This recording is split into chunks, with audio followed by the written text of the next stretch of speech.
AIPGT 2024 के regarding जो आपने एप्लीकेशन फॉर्म भरा था उसके करेक्शन विंडोज ओपन कर दिए हैं।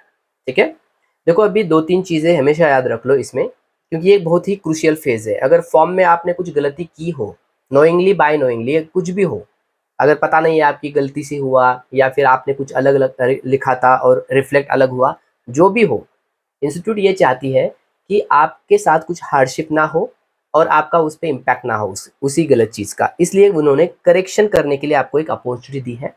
एक 3 दिन का समय दिया है, 17 तारीख से लेके 19 तारीख तक। ठीक है? तो उसमें अगर आपके कुछ करेक्शंस होंगे तभी आप करेक्शन कर लो, अदरवाइज़ कुछ मत कर लो। ठीक है? बहुत से लोगों ने ये पूछा कि फिर से फॉर्म ओपन करना है क्या? फिर से रीसबमिट करना है क्या? तो बिल्कुल नहीं करना है। अगर आपको वो फॉर्म आप देख लो पहले, अगर उसमें कुछ लग रहा है कि बाकी सब कुछ सही है, कहीं कहीं करेक्शन की ज़रूरत नहीं है, तो कुछ मत कर लो। अगर कुछ करेक्शन करना हो, तो आप करेक्शन कर सकते हो। उसमें से भी उन्होंने ये दिया है कि कुछ चीज़ें हैं जो आप चेंज नहीं कर सकते, जैसे मोबाइल नंबर हो, ईमेल एड्रेस हो या फिर आपका जो एड्रेस हो, ये चीज़ें आप चेंज नहीं कर सकते हो। ये मतलब आपने जो पहली बार फ़िल की, वही फ़िल कर ली। उसके अलावा जो भी चीज़ें हैं, वो आप एडिट कर सकते हो। तो 2-3 प्रिकॉशंस लेने की आवश्यकता है। बहुत से लोग पर्सनली कॉल कर रहे हैं, तो मैंने सोचा कि एक वीडियो बना दूँ ताकि सबके लिए कन्वीनिएंट हो। ठीक है? कुछ इंपॉर्टेंट चीज़ें हैं, वो थोड़ा हाइलाइट कर देता हूँ। अब यहाँ पे देखो, उन्होंने डेट दी है करेक्शन की इम्पोर्टेंट वाली, कि 17 मई से लेके 19 मई तक, और ये टाइमिंग देखो 11:50 है, मतलब 10 मिनट पहले है। तो वो जो सर्वर के इश्यूज़ है ना, वो अगर चाहते हो कि ना हो तो आज ही और ज़्यादा से ज़्यादा कल तक ही ये चीज़ें कर लो, लास्ट डेट की मतलब उसका वेट मत कर लो। ठीक है? ओके। दूसरा ये सवाल है कि बहुत से लोग ये पूछ रहे हैं कि एडिशनल फ़ीस पे करनी पड़ेगी क्या? कुछ चीज़ें हैं, अगर मानकर चलो कि आप कैटेगरी चेंज करते हो, आपने पहले ओबीसी लिखा है या फिर एससी लिखा है और आप जनरल में जाना चाह रहे हो सकता है ना कुछ डॉक्यूमेंट का इश्यू हो, इस वजह से आप फिर जनरल कैटेगरी में जाना चाह रहे हो, तो उसमें जनरल कैटेगरी की फीस जो बढ़ जाएगी, इन दैट पर्टिकुलर आपको पहले फीस पे करनी पड़ेगी और उसके बाद ही उसमें आप चेंज कर सकते हो कैटेगरी में। ठीक है, मतलब आपको पहले फीस चेंज करनी पड़ेगी और उसके बाद कुछ करेक्शन करना हो तो फीस उन्हीं केस में लागू है जिसमें कैटेगरी का, और अगर आपका कुछ ऐसा करेक्शन हो जिसमें फीस चेंज हो रही है, वेरिएबल हो रहा है, तभी जाके आप कर सकते हो। अदरवाइज फीस की, एक्स्ट्रा फीस की कोई इशू नहीं है। ठीक है। उन्होंने ये भी दिया है कि आप जो वेबसाइट है उनको दिया है वो बार बार आप विजिट कर सकते हो। ये वेबसाइट बहुत इंपॉर्टेंट है, exams.nta.ac.in/AIPCT। बाकी भी है, जैसे आपको पता होगी कि AIPCT NTA.ac.in, 2-3 वेबसाइट है, उनको हमेशा विजिट करना है। क्यों? क्योंकि अपडेट आती रहती है इसलिए। ठीक है, लेकिन मेजर कंसर्न क्या है यहाँ का, कि आपको करेक्शन करने का टाइमिंग दिया है 19 तारीख तक, और रात 11:50 PM तक ही करेक्शन कर सकते हो। ठीक है, अब उसके बाद उन्होंने दिया है कि no correction in particulars whatever will be entertain by NTA. उसके बाद देयर आफ्टर, मतलब उसके बाद इंटरटेन नहीं किया जाएगा। अगर एक बार कुछ करेक्शन करते हो ना, तो वो लॉक हो जाता है। मतलब मानकर चलो कि आप थोड़ा-सा नाम में चेंज करना चाह रहे हो, तो नाम में अगर चेंज कर लिया और उसमें सबमिट कर लिया, तो वो फ्रीज़ हो जाएगा। उसके बाद आप चाहो तो भी फिर चेंज नहीं कर पाओगे। तो इसका मतलब है करेक्शन विंडो उन्होंने ओपन कर दी है एक ही बार के लिए। आप ये मत सोचो कि मैं बार-बार नाम चेंज कर सकता हूँ, तो बिल्कुल नहीं। अगर एक बार आप चेंज कर लो, XYZ की जगह पे आप PQR रखना चाहते हो, तो अगर आपने PQR लिख लिया, तो फ्रीज़ हो जाएगा। उसके बाद आप चेंज नहीं कर सकते। ठीक है ना? तो थोड़ा-सा अच्छे से पहले फॉर्म ओपन कर लो, चीज़ें देख लो कि कहाँ पे करेक्शन की ज़रूरत है, नोट कर लो ये चीज़ें करनी है और एक ही बार करो। ठीक है? ओके, उन्होंने ये भी बाद में दिया है कि ये www.nta.ac.in, और ये अभी जो वेबसाइट कही ये। और अगर आपके कुछ क्लैरिफिकेशंस अगर कुछ करना चाह रहे हो या आप और भी कुछ क्वेरीज हो, तो यहाँ पे आप राइट कर सकते हो एनटीए को aipct@nta.ac.in। ठीक है, तो ये एक दो सॉरी ये 2 और ये 3, मतलब ये वेबसाइट से जो है या फिर ये जो एड्रेसेस है, यहाँ पे विजिट हमेशा करते रहो कुछ नए अपडेट्स के लिए। ठीक है, अब किस में आप चेंज नहीं कर सकते हो, है ना? बहुत से स्टूडेंट्स ने ये भी पूछा कि हमने ये चीज़ चेंज करनी है, तो आप ये चीज़ चेंज नहीं कर सकते। Shall not be allowed to change mobile number, क्योंकि इसी से तो कनेक्टेड है सब कुछ, आपका अकाउंट वगैरह, ईमेल एड्रेस और जो एड्रेस आपने दिया है परमानेंट और प्रेजेंट का, तो ये चीज़ें आपको चेंज नहीं करनी है, आप चेंज भी नहीं कर सकते। ठीक है, और मुझे लगता है कि बहुत सारे स्टूडेंट्स का इसमें कोई इशू नहीं है। इशू नीचे है, जैसे आप यहाँ पे देखो, allowed to change any one, इसमें एक ही चेंज कर सकते हो इन तीनों में से, कैंडिडेट नेम हो, फादर नेम हो या फिर मदर नेम, और दिया है और एंड नहीं, इसमें से एक ही, कोई भी एक पर्टिकुलर चेंज आप कर सकते हो। खुद का नेम चेंज करना हो तो वो चेंज कर सकते हो, फादर का करना चाहो वो कर सकते हो, मदर का। अगर आपने खुद का कर लिया तो फादर मदर का चेंज नहीं कर सकते, इसका ये मीनिंग है, ठीक है। ओके, इसके बाद है कि ऑल द फील्ड्स, इसमें आप अलाउड हो चेंज करने के लिए। कौन से फील्ड? 10वीं के हो या 12th के और इक्विवेलेंट डिटेल्स जो भी डालनी हो, ग्रेजुएशन डिटेल्स डालनी हो, फोटोग्राफ और साइन भी आप चेंज कर सकते हो। बहुत से लोगों ने पूछा कि मेरा फोटो अलग ही अपलोड हुआ, ब्लर हुआ, साइज कम हुई, तो ये भी आप अपलोड कर सकते हो, सिग्नेचर भी अपलोड कर सकते हो। ज़्यादातर वॉरियर्स का कंसर्न ये है कि ग्रेजुएशन जो डिटेल्स डाली है उन्होंने, उसमें 2 चेंज है। सबसे पहला तो बहुत से वॉरियर्स ने पूछा, मतलब बहुत से ही, कि उसमें रोल नंबर क्या डालना है। देखो, जो फाइनल ईयर का जो मार्कशीट है ना, उसमें उन्होंने एक सीट नंबर करके दिया है, सीट नंबर, और कुछ लोगों ने PRN नंबर डाला है, ठीक है ना। देखो, दोनों फील्ड में सही है। कंसर्न क्या होता है हमेशा, देखो कि जब भी आप वेरिफिकेशन के लिए डॉक्यूमेंट प्रोड्यूस करते हो तो उसमें ये जो सीट नंबर लिखा हो ऐसा डॉक्यूमेंट आपको प्रोड्यूस करना होता है, या फिर जो PRN नंबर जिस डॉक्यूमेंट पे लिखा है वो डॉक्यूमेंट आपको प्रूव करना है। ये जो टेक्निकल चीज़ें है ना, उसका टेंशन ज़्यादा नहीं लेनी है। आपको केवल ये ध्यान में रखना है कि जो चीज़ आप वहाँ पे नोट कर रहे हो, जो नंबर नोट कर रहे हो, उसी नंबर का डॉक्यूमेंट आप वेरिफिकेशन के समय पे प्रोड्यूस कर सकते हो कि नहीं, दैट्स इट, इतना ही कर लो। तो रोल नंबर में आप सीट नंबर अगर लिखते हो तो वो भी सही है, PRN नंबर लिखते हो वो भी सही है, उसमें कोई गलत नहीं है, ठीक है। फाइनल ईयर का लिख सकते हो।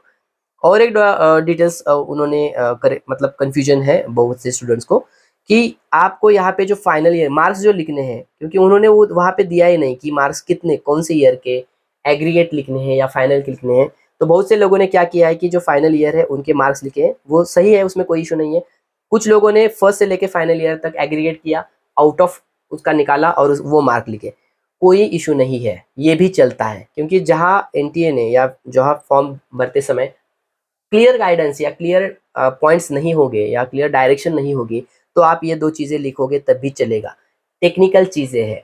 अब ये जो मार्क्स है ना, ये समान नंबर होने के बाद ये क्राइटेरिया अब ये यूज़ नहीं कर रहे हैं, क्राइटेरिया अलग यूज़ हो रहा है, ठीक है ना। जैसे कि किसने कितना अटेम्प्ट किया, उसमें से कितना सही है और कितना गलत है, मतलब जिन्होंने क्वेश्चंस जितने अटेम्प्ट किए उसमें कितने मिनिमम मिस्टेक्स है, कम गलत किसके है, उसको थोड़ा प्रायोरिटी दी जा रही है। तो ये चेंज होता रहता है। तो ये जो टेक्निकल चीज़ें हैं वो अब थोड़ा सा समान नंबर के लिए ज़्यादा ग्राह्य नहीं दी जा रही है, मतलब नंबर उसका नीचे है, उसके पहले कुछ चीज़ें हैं जो अब वो ग्राह्य मतलब पकड़ रहे हैं, ठीक है।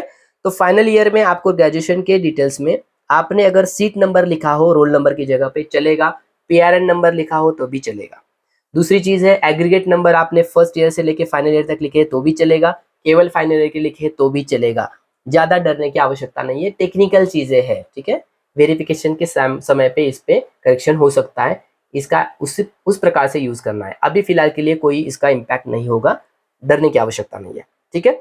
लेकिन इंपॉर्टेंट वाली चीज़ें देखो, ये कैंडिडेट नेम हो, फादर नेम, मदर नेम, इसमें हो सकता है कैंडिडेट नेम में आपकी कुछ गलती हो, फादर या मदर के नेम में हो, कुछ स्पेलिंग होता है उसमें थोड़ा मिस्टेक हो, अगर वो हो तो करेक्शन कर लो। फोटोग्राफ में अगर आपको लग रहा है कि थोड़ा ब्लर हो रहा है, सिग्नेचर भी नीटली नहीं है, वो भी आप करेक्ट कर सकते हो। 10th ईयर के मतलब 10th के 12th के मार्क्स जो भी डाले हैं उसमें जो नंबर्स है, डॉक्यूमेंट में नंबर होना चाहिए, आप चाहे कौन सा भी डालो, अगर आपको कुछ कन्फ्यूजन हो तो उसका नंबर डालो। जैसे कि उदाहरण दिया आपको, PRN नंबर या फिर सीट नंबर, दोनों डालते हो तो भी चलेगा, फाइनल के लास्ट नंबर डालते हो तो भी चलेगा, एग्रेड करके डालते हो तब भी चलेगा, ठीक है।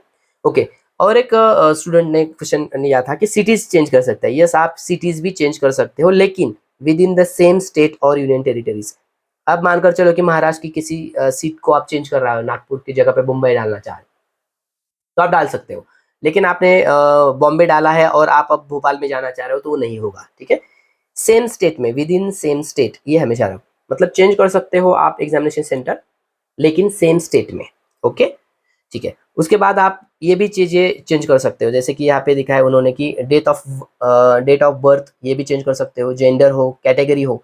अब यहाँ पे देखो, जो कैटेगरी दिए हो या फिर सब कैटेगरी दी हो, इसके लिए याद रख लो कि if there is an impact on fees, then additional fees will be charge applicable, will be charge as applicable. Category आप चेंज कर सकते हो, लेकिन ये है कि पहले आपको पेमेंट करना पड़ेगा। Correction in this field will be applicable only after payment of additional fees if any, ये शब्द इंपॉर्टेंट है, इफ एनी। अगर कैटेगरी चेंज करने से ओपन से आप SC में या SC से ओपन में जा रहे हो, कुछ कैटेगरी में चेंज हो रहा है ना, ठीक है, जिसकी ज़्यादा आपने फीस कम भरी है, अगर आप ऐसी कैटेगरी चूज कर रहे हो जिसकी फीस ज़्यादा हो, जैसे जनरल में आप जाना चाह रहे हो तो फीस ज़्यादा है उसकी, तो आपको फीस एडिशनल फीस पे करनी पड़ेगी, एडिशनल, पूरी नहीं, और ज़रूरत हो तो ही, और ये होने के बाद ही आप करेक्शन कर सकते हो, इसका सीधा मतलब है, ठीक है। और ये ट्रिपल स्टार करने वाली चीज़ है कि the only one time correction will be allowed to the candidate, that is once the correction are done and submitted the form shall be frozen. तो करेक्शन आप अच्छे से, मतलब कि आप ऐसा समझ कर चलो कि पूरे सेंसेस आपके सामने होनी चाहिए, एक जगह पे आने चाहिए और करेक्शन कर लो, क्योंकि फॉर्म भरते समय हो सकता है कुछ इश्यूज था सर्वर का, आपने ऐसे ही डाल दिया, नेट कैफे वाले ने कुछ भी डाल दिया, अब ये मत कहो, क्योंकि करेक्शन इसके बाद विंडो ओपन नहीं करेगी की जाएगी, ठीक है। तो दो तीन चीज़ें ये थी। तो मानस ऊर्जा एकेडमी में या आयुर्वेद में आपको जो भी चीज़ें हो सकती है कि अभी एग्ज़ाम है, कुछ टेस्ट सीरीज़ है क्या, कुछ कोर्सेज लॉन्च किए हैं क्या, तो आप मानस ऊर्जा आयुर्वेद, ये ऐप है अपना, गूगल प्ले स्टोर पे भी है और ऐप स्टोर पे भी है, दोनों जगह पे, एंड्रॉयड आईओएस पे, आप केवल एक्सेस कर लो, उसको इंस्टॉल कर लो और चीज़ें देख लो कि जो चीज़ें अगर आपको ज़रूरी लगे तो ही आप इंस्टॉल कर या फिर परचेस करके देख सकते हो, ठीक है। इसके अलावा और भी कुछ क्वेरी होती है आपकी तो पूछ सकते हो, आपको कॉन्टैक्ट तो है ही 9922040739, इस पर आप व्हाट्सअप कर सकते हो, कॉल भी कर सकते हो, ठीक है। Okay, all the best. अगर कुछ भी टेक्निकल करेक्शन होता है तो डरो मत, ज़्यादा से ज़्यादा आपको समय देना है अपने प्रिपरेशन पे। ये टेक्निकल चीज़ें हैं दैट कैन बी रिजॉल्व, उसमें ये एक्सपीरियंस है हर साल का, ये टेक्निकल चीज़ें बहुत, टेक्निकल चीज़ों को लेके स्टूडेंट बहुत ही पैनिक हो जाते हैं और अपने प्रिपरेशन पे, स्टडी पे उसका गलत इम्पैक्ट डाल देते हैं, जिससे कि उनकी पोटेंशियल हो, एनर्जी हो, वेस्ट जाए, टाइम वेस्ट जाता है, ठीक है। तो टेक्निकल चीज़ों को लेके ज़्यादा पजेसिव या पैनिक मत हो जाओ, ये चीज़ें करेक्ट हो सकती है और इसमें कोई रॉकेट साइंस नहीं है ना, ईजी चीज़ें हैं, आपको करनी है, बेस्ट करेक्शन का भी आपको चांस दिया जा रहा है, इसके बावजूद कुछ गलती होती है तो भी वो रिजॉल्व होता है। तो ज़्यादा लोड मत ले लो, आप अगर टेंशन लेनी हो तो अपने एग्जाम के प्रिपरेशन की ले लो, क्या क्या चीज़ें करनी है, क्या नहीं करनी है, वगैरह वगैरह। इसके बावजूद आपको प्रिपरेशन में भी कुछ समय या क्वेरीज होती है या प्लानिंग करना हो तो भी आप बिंदास इस पे मैसेज कर सकते हो, आपको गाइड किया जाएगा, ठीक है। Okay, all the best, thank you for watching, have a nice day.